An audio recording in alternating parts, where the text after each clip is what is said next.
Students कैसे हैं आप लोग।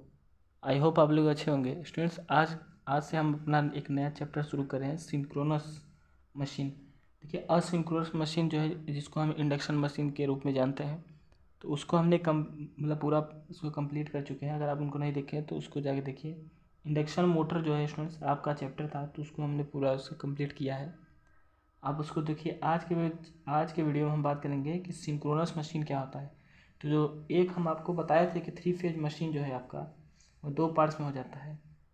कैसे हो जाता है? असिंक्रोनस मशीन, जिसको आप इंडक्शन मशीन कहते हैं, और जो है सिंक्रोनस मशीन। असिंक्रोनस मशीन में जो है आपका असिंक्रोनस मशीन में आपका जो है इंडक्शन जनरेटर और इंडक्शन मोटर आ जाता है, जिसको आप इंडक्शन मशीन भी कहते हैं। और सिंक्रोनस मशीन में आपका सिंक्रोनस जनरेटर और सिंक्रोनस मोटर आ जाता है। सिंक्रोनस जनरेटर को आप अल्टरनेटर भी कहते हैं। तो इतनी बातें स्टूडेंट जो है हम देख चुके थे। जो स्टूडेंट नहीं जानते हैं असिंक्रोनस का मतलब क्या है, सिंक्रोनस मतलब क्या है, तो थोड़ा सा हम बता देते हैं। देखिए, पहले यहाँ पर हम उसका थोड़ा सा करा देते हैं। देखिए, 3 फेज मशीन।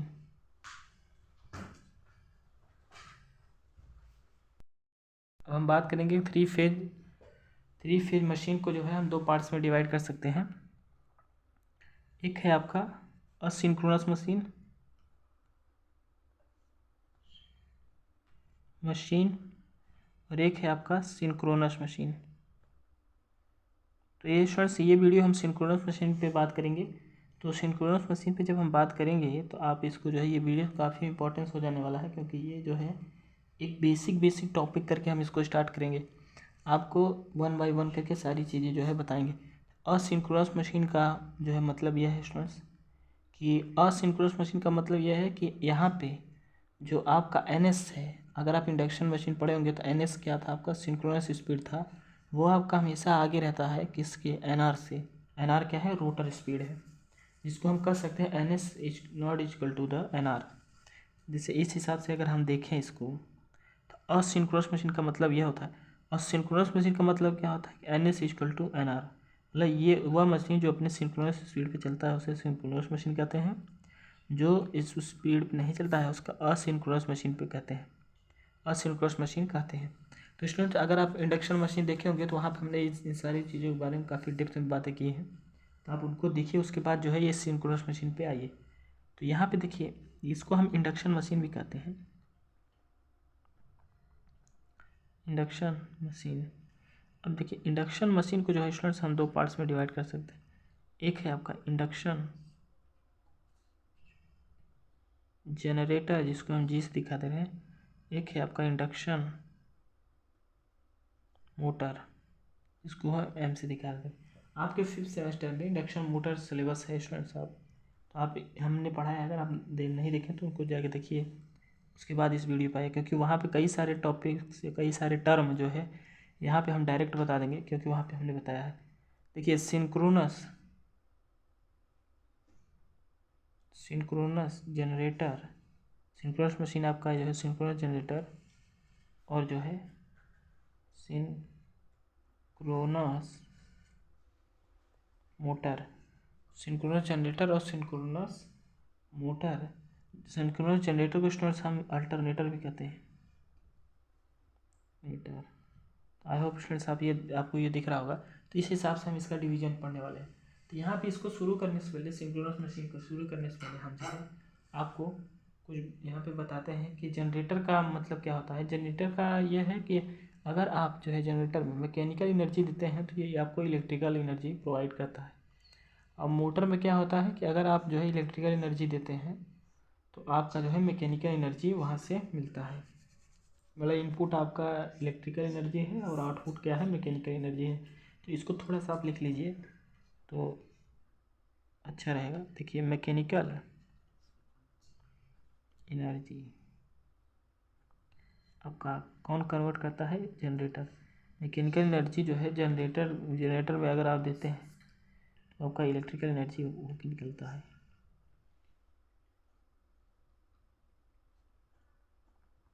आई होप स्टूडेंट्स आपको ये दिख रहा होगा। ये आपका क्या है? इनपुट है। ये आपका क्या है? आउटपुट है।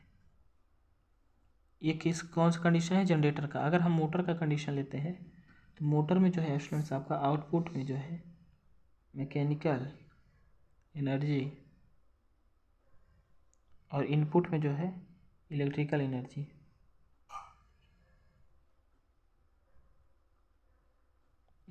जिसको हम जो है इनपुट में क्या है आपका इलेक्ट्रिकल एनर्जी और आउटपुट में क्या है मैकेनिकल एनर्जी। तो इस प्रकार से स्टूडेंट्स आप इन दोनों टर्म को थोड़ा सा ध्यान में रखिएगा।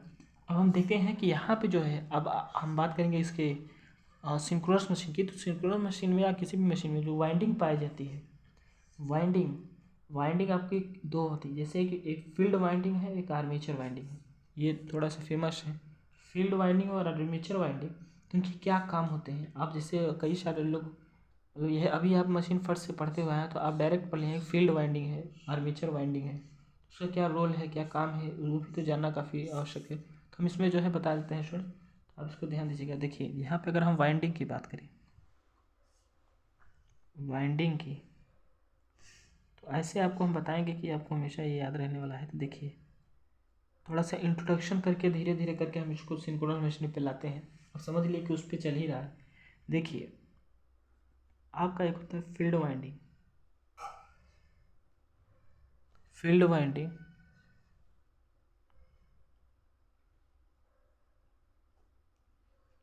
वाइंडिंग जो कि आपका किस काम में आता है, एक्साइटिंग वाइंडिंग इसको भी कहते हैं, आपके एक्साइटेशन प्रोवाइड कराता है। एक्साइटिंग वाइंडिंग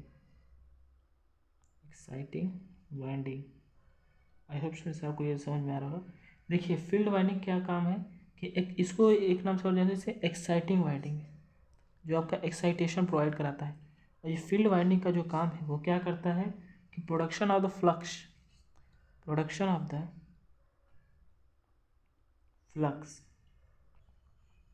ये क्या करता है, प्रोडक्शन ऑफ द फ्लक्स। और स्टूडेंट जो आपका आर्मेचर वाइंडिंग है, आर्मेचर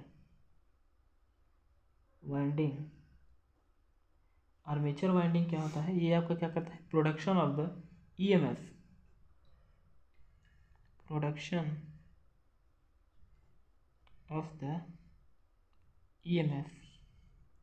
आई होप स्टूडेंट्स आप ये समझ रहे होंगे कि ये जो है फील्ड वाइंडिंग और आर्मेचर वाइंडिंग में क्या डिफरेंस है।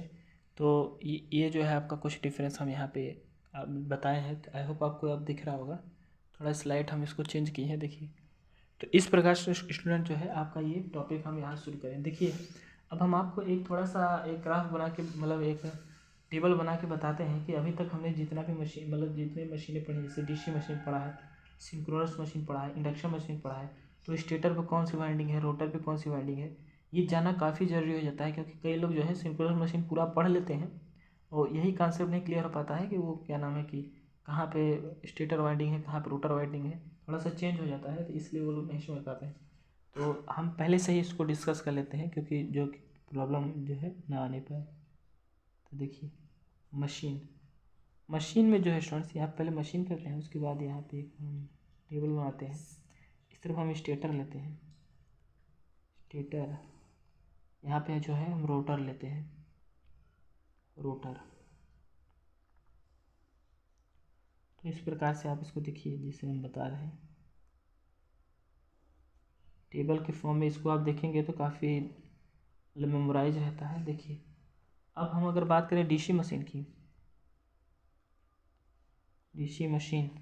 तो डीसी मशीन में क्या होता है स्टूडेंट्स, आप जानते हैं कि फील्ड वाइंडिंग, जो स्टेटर पे आपकी जो है फील्ड वाइंडिंग पाई जाती है, स्टेटर पे आपकी जो है फील्ड वाइंडिंग पाई जाती है, और रोटर पे क्या पाई जाती है, आर्मेचर वाइंडिंग। आई होप स्टूडेंट्स आपको ये दिख रहा होगा। इसके बाद जो है हम बात कर रहे हैं सिंक्रोनस मशीन में क्या होता है, जो कि अब हम इसी के बारे में पढ़ेंगे, सिंक्रोनस मशीन। देखिए सिंक्रोनस मशीन के बारे में क्या होता है, ये का मतलब मोटर नहीं मशीन है, आप ध्यान दीजिएगा। सिंक्रोनस मशीन का मतलब यह है कि यहाँ पे जो आपका स्टेटर है, यहाँ पे स्टेटर में क्या पाई जाती है, आर्मेचर वाइंडिंग। यही डिफरेंस स्टूडेंट्स आप इसको ध्यान दीजिएगा, आर्मेचर वाइंडिंग पाई जाती है। और आपका रोटर में जो है क्या पाया जाता है, फील्ड वाइंडिंग।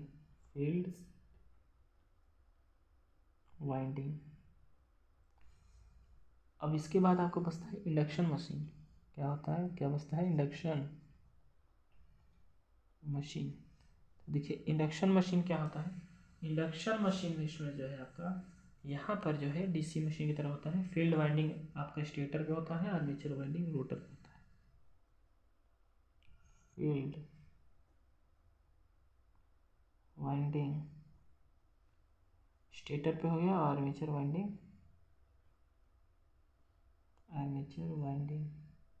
आपका इसमें जो है रोटर हो गया।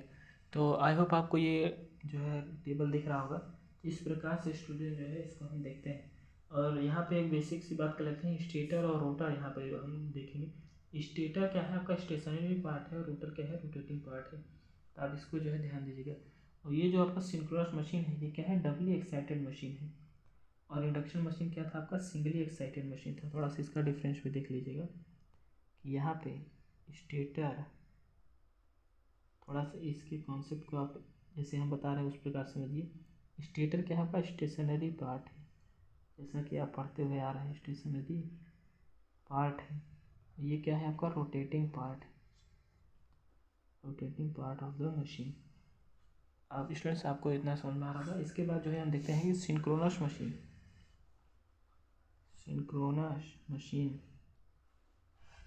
सिंक्रोनस मशीन में जो है ये क्या है, ये डबली एक्साइटेड मशीन है, डबली एक्साइटेड मशीन है। और जो आपका इंडक्शन मशीन था आपका, वो क्या था, सिंगली एक्साइटेड मशीन था, सिंगली एक्साइटेड मशीन। तो स्टूडेंट्स इतनी बातें आप जो है ध्यान दीजिएगा, ये दोनों बातें काफ़ी इंपॉर्टेंस है। तो इसके बाद स्टूडेंट्स इतनी बातें तो आपको जो है पिछले में और अब के में जो है इतनी बातें आपको याद ही रहनी चाहिए। और एक चीज़ और था आपका स्टूडेंट जो है, अगर हम सप्लाई की बात करें तो सप्लाई में हम क्या लिख सकते हैं कि अगर बात करें हम इंडक्शन मशीन की, किसकी, इंडक्शन मशीन की, इंडक्शन मशीन, यहाँ पे नहीं हम यही भी देख लेते हैं। यहाँ पे जो है अगर हम बात करेंगे इंडक्शन मशीन की तो हम क्या लिख सकते हैं, जैसे कि आप यहीं हम यहाँ पे सप्लाई की भी बात कर लेते हैं, यही बगल में, इसको अलग नहीं करते हैं, यही कर लेते हैं। तो अगर हम यहाँ पे बात करें सप्लाई की कि कौन कौन सी करंट यहाँ पे जैसे जा रही है, एसी और डीसी के बिहेव में हम इसको देखेंगे। तो अगर इंडक्शन मशीन की बात करें तो यहाँ पे स्टूडेंट जो है आपका रोटर और स्टेटर, क्या नाम है, स्टेटर में भी एसी था और रोटर में भी जो है एसी था, मतलब एसी टू एसी मशीन था। और स्टूडेंट जो है आपका डीसी मशीन में क्या था, डीसी मशीन में आपका स्टेटर पे जो है डीसी था और रोटर पे एसी था, स्टेटर पे डीसी और रोटर पे एसी। आपका अगर हम बात करें इसका सिंक्रोनस मशीन का, तो यहाँ पे सिंक्रोनस मशीन में जो है आपका सिंक्रोनस मशीन पे स्टेटर पे एसी और रोटर पे डीसी, स्टेटर पे जो है एसी और रोटर में जो है स्टूडेंट डीसी आपको मिलता है। तो आई होप आपको इतनी बातें समझ में आ रही होंगी। तो इस प्रकार से हम इसको शुरू करने वाले हैं, तो आप इतनी बातें ध्यान से। अब हम बात करें स्टूडेंट्स, क्योंकि आपका बहुत ही इंपॉर्टेंट टर्म है कि डी एक्सिस क्या है, क्यू एक्सिस क्या है, तो चलिए उसको देखते हैं। तो इतनी चीज़ें आप नोट कर लीजिए, ये काफ़ी बेसिक है, इतना तो आपको आना ही चाहिए। अगर इतनी बातें नहीं समझ में आ रही हैं तो आप जाइए और इससे पीछे आप हमारा मशीन फर्स्ट का वीडियो देखिए और उसके बाद इंडक्शन मशीन का वीडियो देखिए। तो उसके बाद जो है आप अगर आप यहाँ पे आएंगे तो आपको जो है ये सारी चीज़ें बताने की कोई ज़रूरत ही नहीं थी, ये तो हम आपको रिवीजन करा रहे थे। इसके बाद हम बात करते हैं कि डी एक्सिस क्या है और क्यू एक्सिस क्या है। तो चलिए स्टार्ट करते हैं। अब हम बात करते हैं D axis and Q axis के बारे में। तो चलिए देखते हैं, पहले हमारा टॉपिक डालते हैं D axis and Q axis. तो ये जो टर्म हम बता रहे हैं आपको, डी एक्सिस क्या है एंड क्यू एक्सिस क्या है, ये एक्सिस क्या चीज़ है जो कि बहुत इंपॉर्टेंस है।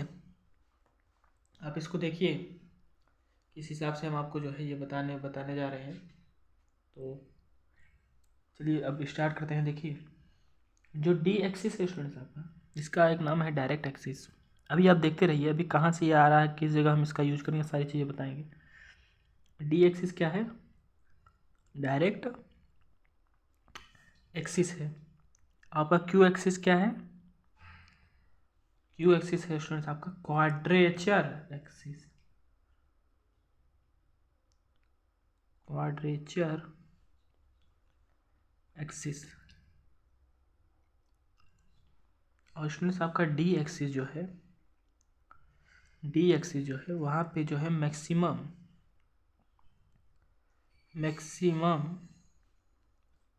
फ्लक्स कटिंग रहता है।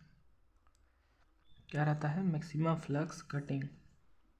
आई होप आपको ये सारी चीज़ें दिख रही होगी। मैक्सिमम फ्लक्स कटिंग कहाँ होता है? डी एक्सिस में। क्यू एक्सिस में क्या है? क्यू एक्सिस में आपका no flux cutting, no flux cutting, no flux cutting. जहाँ से अब फ्लक्स नहीं कट कर रहा है तो यहाँ पे लिखेंगे no EMF induced, no EMF induced.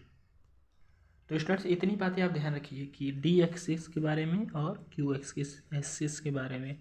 D axis में क्या होता है? Direct axis. क्यू क्या है? Quadrature axis. डी एक्सिस में क्या होता है? मैक्सिमम फ्लक्स कटिंग होता है। क्यू एक्सिस में क्या होता है? नो फ्लक्स कटिंग, जिसको हम कहें जब फ्लक्स नहीं कट कर रहे हैं तो वहाँ पे ईएमएफ जनरेट होने वाला नहीं है, इसलिए हम बोल सकते हैं नो ईएमएफ इंड्यूस्ड। तो इतनी बातें स्टूडेंट्स आपको समझ में आई हुई।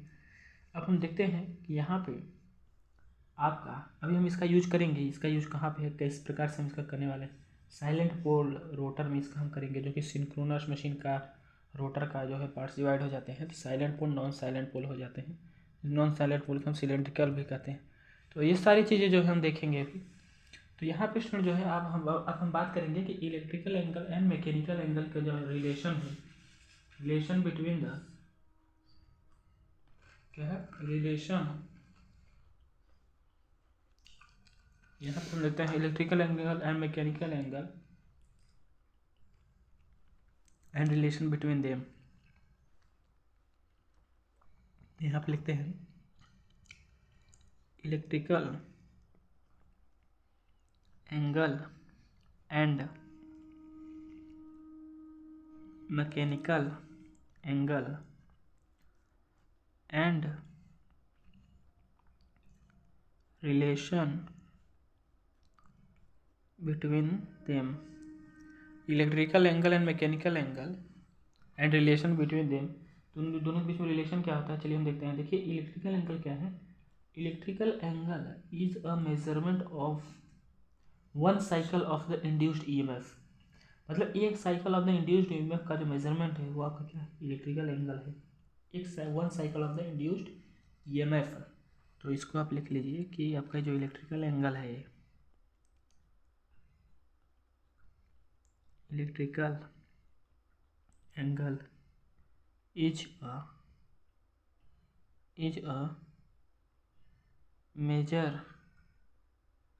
measure of one cycle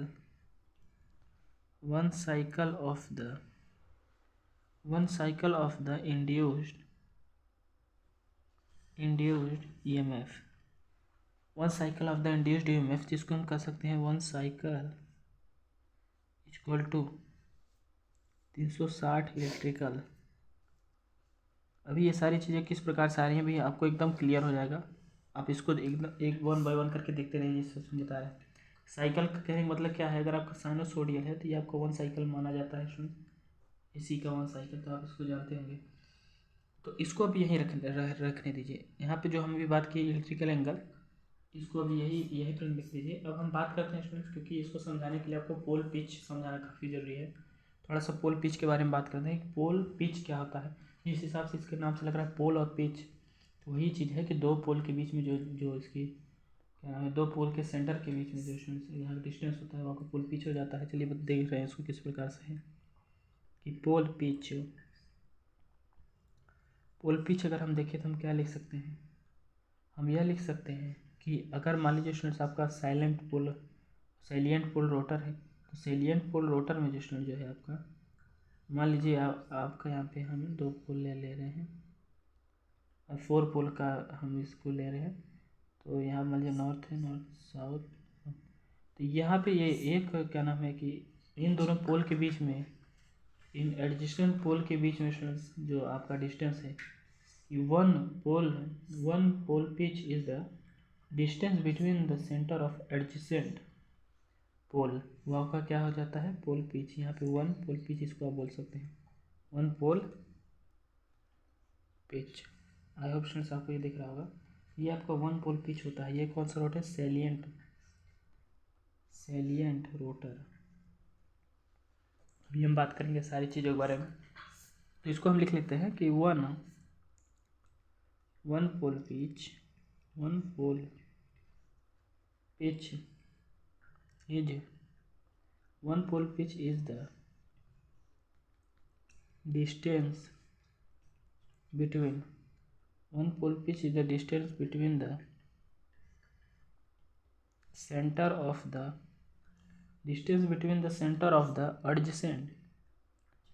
adjacent pole, मतलब दो पोल के बीच में, दो एडजेसेंट पोल के बीच में जो आपका डिस्टेंस है वो आपका क्या है, वन पोल पिच। जिस हिसाब से हम ग्राफ के हिसाब से आपको बता रहे हैं यहाँ पे डायग्राम के हिसाब से, तो आप इसको देखिए, तो ये आपका यहाँ पे लिख सकते हैं कि one pole pitch equal to 180 electrical. अब ये बातें आप बिल्कुल अपने ध्यान में रख लीजिए कि यहाँ पे जो है कि अगर मान लीजिए ये नॉर्थ और साउथ के बीच में यहाँ पे जो है वन पोल पिच बना रहा है, तो यहाँ पे क्या है 180 डिग्री बना, ऐसे यहाँ पर भी जो है 180 डिग्री, ऐसे यहाँ पे 180 डिग्री, यहाँ पे 180 डिग्री। तो आप इसको ध्यान रखिएगा कि इलेक्ट्रिकल एंगल कहने का मतलब क्या है कि ये आपको one pole pitch equal to 180 electrical. आप इसको इसमें जो है ध्यान रखिएगा। अब हम देखते हैं कि किस हिसाब से, अगर हम यही चीज़ें जो है यहाँ पे स्टूडेंट्स हम अब इसको दर्शाते हैं कि किस हिसाब से आप इसको देखने वाले हैं। तो जिस हिसाब से हमने बताया कि ये आपका इन दोनों के बीच में जो एडजेसेंट पोल के जो डिस्टेंस है वो आपका पोल पिच यहाँ पे जिस ऐसे यहाँ पर भी एक वन पोल पिच यहाँ पर भी हो जाएगा, यहाँ पर भी एक पोल पिच हो जाएगा, यहाँ पर एक पोल पिच हो जाएगा, वन पोल पिच हो जाएगा। तो इसको आप ध्यान दीजिएगा। इसके बाद हम देखते हैं कि मान लीजिए स्टूडेंट जो है, मानिए कि अब हम देखते हैं कि हम अगर क्यू एक्सिस और डी एक्सिस जो हमने पढ़ा उसको अगर हम यहाँ पे नोट करना चाहें तो किस हिसाब से हम इसको कर सकते हैं, तो उसको हम देखते हैं। तो यहाँ पहले हम एक बार और बना देख लेते हैं, जैसे कि मान लीजिए किसी को कन्फ्यूजन होगा तो उसको भी दूर करना रहता है ना। तो देखिए ये इस प्रकार से होता नहीं, मगर हम आपको बता दे रहे हैं नॉर्थ साउथ। देखिए यहाँ पे स्टूडेंट्स अगर हम बात करें तो आप एक चीज़ समझिए कि हमने बोला ये आपका क्या है, वन पोल पिच है, तो आप इसको क्या लिख सकते हैं 180 इलेक्ट्रिकल, और ये आपका दूसरा, ये भी आपका वन पोल 180 इलेक्ट्रिकल, ये भी आपका क्या हो जाएगा 180 इलेक्ट्रिकल, ये भी आपका क्या हो जाएगा 180 इलेक्ट्रिकल। आई होप आप ये सारी चीज़ें समझ रहे होंगे स्टूडेंट्स। अगर हम देखें तो ये देखिए, ये जो एक्सिस हम बना रहे हैं यहाँ पे, एक एक्सिस ये दूसरा, ये आपका क्या है डी एक्सिस, क्या है D axis.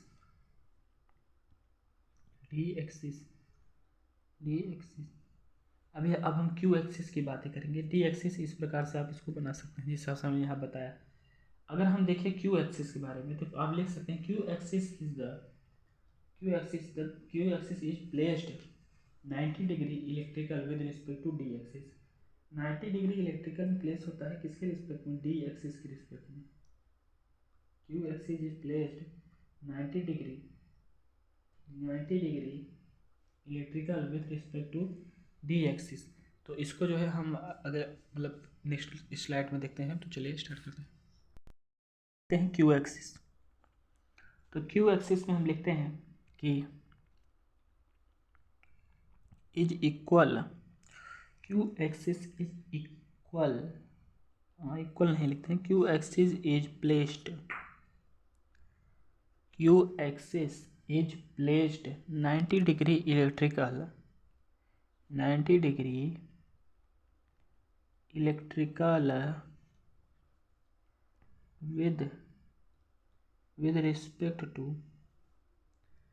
with respect to d axis। कि 90 डिग्री इलेक्ट्रिकल होता है किसके रिस्पेक्ट में, डी एक्सिस के रिस्पेक्ट में। तो इतनी बातें स्टूडेंट जो है आप ध्यान रखिएगा। इसके बाद जो है हम देखते हैं कि अगर मानिए कि अगर हम 2 पोल लेते हैं, 2 पोल मशीन लेते हैं, 2 पोल साइलेंट, मतलब क्या नाम है, 2 पोल साइलेंट अगर हम रोटर लेते हैं, साइलेंट रोटर में 2 पोल वाला लेते हैं, तो आप कैसे लिखेंगे कि 2 पोल का मशीन जो है अगर हम लेते हैं सिंक्रोनस मशीन, तो अगर हम उसमें देखें तो आपको थोड़ा क्लियरफाई हो जाएगा ये दोनों एंगल, तो आप ध्यान दीजिए उसको। तो इस प्रकार से आपको स्टूडेंट जो है वो देखने को मिलेगा। तो यहाँ पे मान लीजिए नॉर्थ है, मान लीजिए साउथ है, तो यहाँ पे स्टूडेंट जो है आप एक चीज़ ध्यान दीजिएगा कि ये आपका जो कट रखा है ये आपका क्या है, डी एक्सिस, क्या है, डी एक्सिस। हमने क्या बताया था, 2 पोल के बीच में जो डिस्टेंस होता है उसको पोल पिच कहते हैं आप। ये पूरा आपका क्या हो जाएगा, pole pitch, 1 pole pitch, 1 pole pitch. 1 pole pitch आपका किसके इक्वल होता है, 180 डिग्री इलेक्ट्रिकल के। जैसे जैसे हम बोल रहे हैं आप उसे से ध्यान दीजिए, 180 डिग्री इलेक्ट्रिकल होता है, तो आप इसको ध्यान दीजिएगा।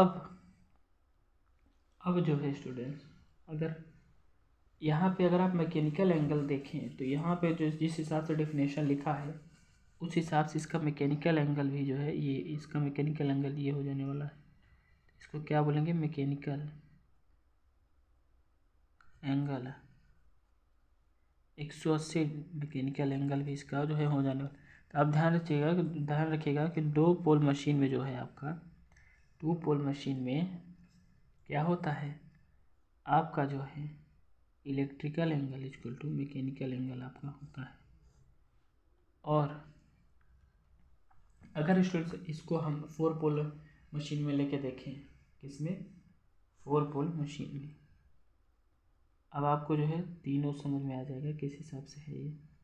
4 पोल मशीन में देखते हैं तो 4 पोल मशीन में अगर हम इसको देखें तो पहले हम इसको बना लेते हैं। देखिए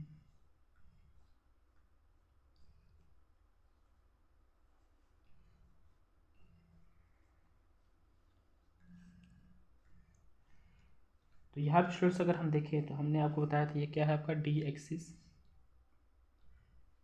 ये भी क्या है डी एक्सिस, ये क्या है आपका, ये भी आपका डी एक्सिस, डी एक्सिस। अब जो है अगर क्यू एक्सिस की बात करें तो ये क्या बोला था, लेकिन इसके रिस्पेक्ट में आपका डी एक्सिस के रिस्पेक्ट में ये कहाँ प्लेस होता है, 90 डिग्री इलेक्ट्रिकल। तो 180 डिग्री पूरा हो जाता है इलेक्ट्रिकल की बात करें, 180 डिग्री हो जाता है, इसका 90 डिग्री यहीं पर आने वाला है और एक 90 डिग्री इस तरफ आने वाला है। तो आपका क्या है, क्यू एक्सिस। आई होप स्टूडेंट्स आप ये चीज़ें समझ रहे होंगे, क्यू एक्सिस, ये क्या है, क्यू एक्सिस। तो आप इतनी चीज़ें स्टूडेंट जो है ध्यान दीजिएगा।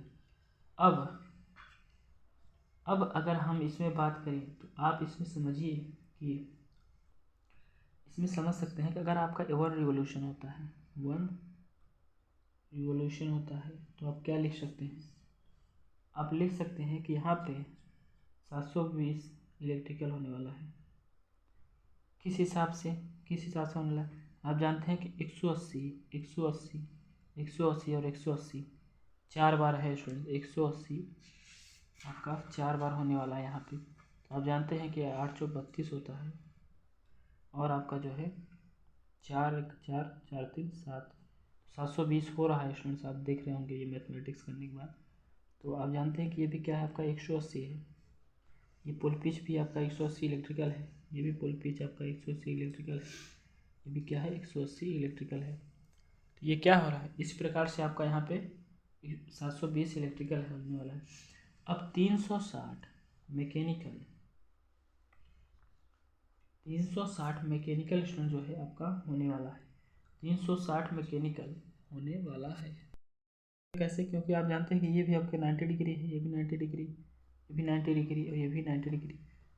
तो देखिए 90 90 180, तो यहाँ पे भी 180 है, दोनों मिल के आपका क्या हो जाएगा 180 180 मिलेगा 360। अगर आप 180 और 180 को करते हैं 8 8 16 हो जाएगा। ये देखिए आपका एक यहाँ पे 3 है जो 360 हो रहा है, तो आपका 360 मैकेनिकल आपका क्वेश्चन जो है हो जाने वाला है। और ये किस पे बात है, 4 पोल मशीन की बात हो रही है, 4 पोल मशीन में। आई होप स्टूडेंट्स आप ये चीज़ें समझ रहे होंगे। तो इतनी बातें स्टूडेंट जो है आप ध्यान रखिएगा। और दो यह किस कंडीशन में है आपका, एक रिवॉल्यूशन में आपका जो है 2 साइकिल होने वाले, 2 साइकिल में जो है स्टूडेंट्स आपका 720 इलेक्ट्रिकल होता है 1 रिवॉल्यूशन में। आई होप आप ये चीज़ें समझ रहे होंगे। तो इसको स्टूडेंट जो है थोड़ा सा आप इसके अपने माइंड में इसको रखिए। इसके बाद जो है हम देखें तो यहाँ से हम लिख सकते हैं कि आपका इलेक्ट्रिकल एंगल जो है P/2 मैकेनिकल एंगल के इक्वल होता है। इतनी बातें आप ध्यान रखिए। यहाँ पे स्टूडेंट जो है नंबर ऑफ साइकिल जो है P/2 है। अगर निकालना है तो पोल पे जो है आप नंबर ऑफ पोल का बटे 2 कर दीजिएगा तो आपको जो है ये मिल जाता है। अगर हम देखें तो आप जानते हैं स्टूडेंट्स कि अब हम एक आपको डेरिवेशन कराने वाले हैं, तो आप उसके लिए तैयार रहिए। तो इतनी बातें आई होप आपको समझ आ गई क्यू एक्सिस और ये किस प्रकार से हो रही है। ये आपका 2 साइकिल में होने वाला था, इसलिए यहाँ पे लिखे दिए हम यहाँ पे लिख दिए कि इस कंडीशन में 2 साइकिल में 720 डिग्री इलेक्ट्रिकल होने वाला है। आई होप आप ये सारी चीज़ें स्टूडेंट जो है समझ रहे होंगे। तो इसके बाद जो है अब हम देखते हैं कि किस हिसाब से एक हम आपको डेरिवेशन कराएंगे। तो चलिए उसको स्टार्ट करते हैं। अब हम बात करते हैं सिंक्रोनस स्पीड।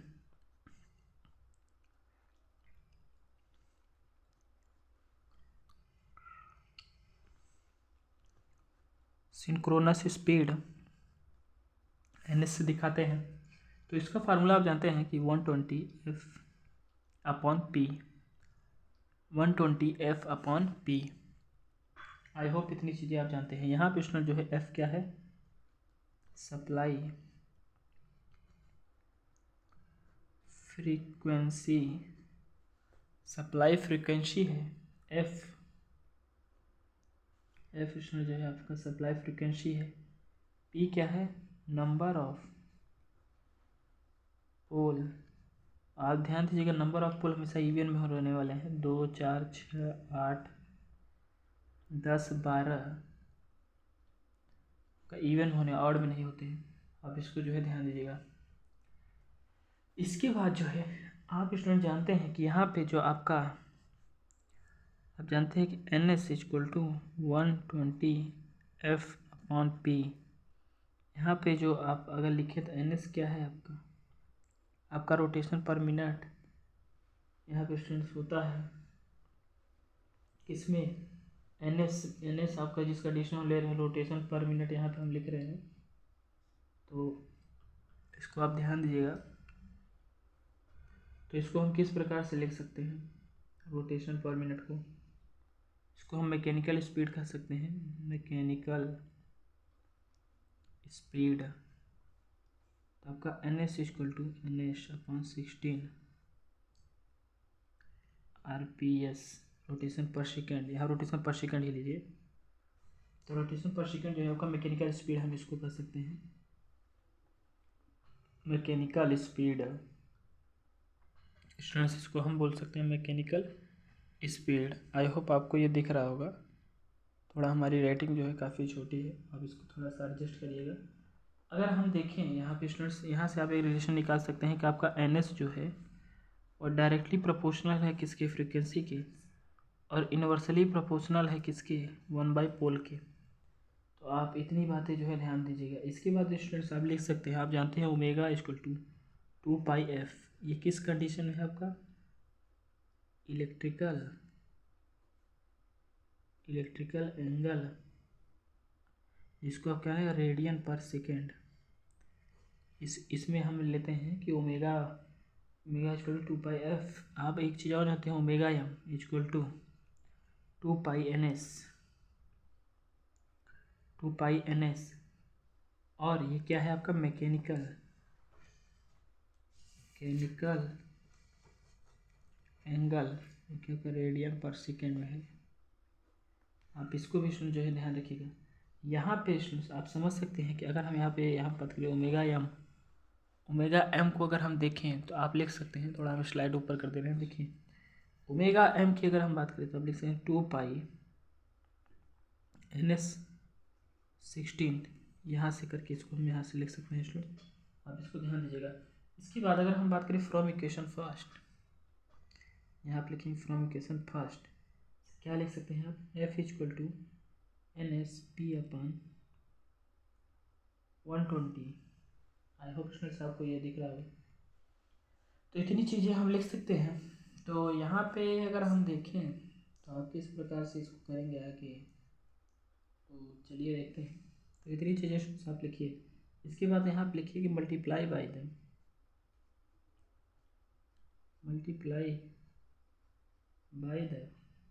2 पाई बोथ साइड,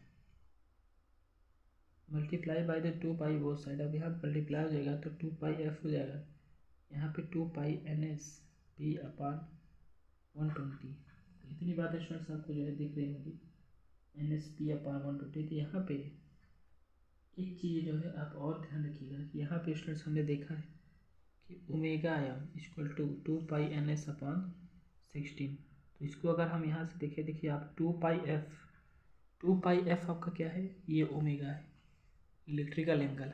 तो यहाँ पे क्या लिख सकते हैं, ओमेगा ई लिख सकते हैं, ओमेगा ई लिखिए इसको, ओमेगा ई लिख सकते हैं, इलेक्ट्रिकल एंगल है, लिखे इलेक्ट्रिकल एंगल रेडियन पर सेकंड इक्वल टू, यहाँ देखिए 2 पाई एन एस, ये 120 है, 16 इंटू 2 लिख सकते हैं इसको। अगर एक तरीके से 2 pi N S P upon 16 into 2, देखिए 2 पाई एन एस 16 ये क्या है, देखिए 2 पाई एन एस 16 क्या है, मैकेनिकल एंगल है।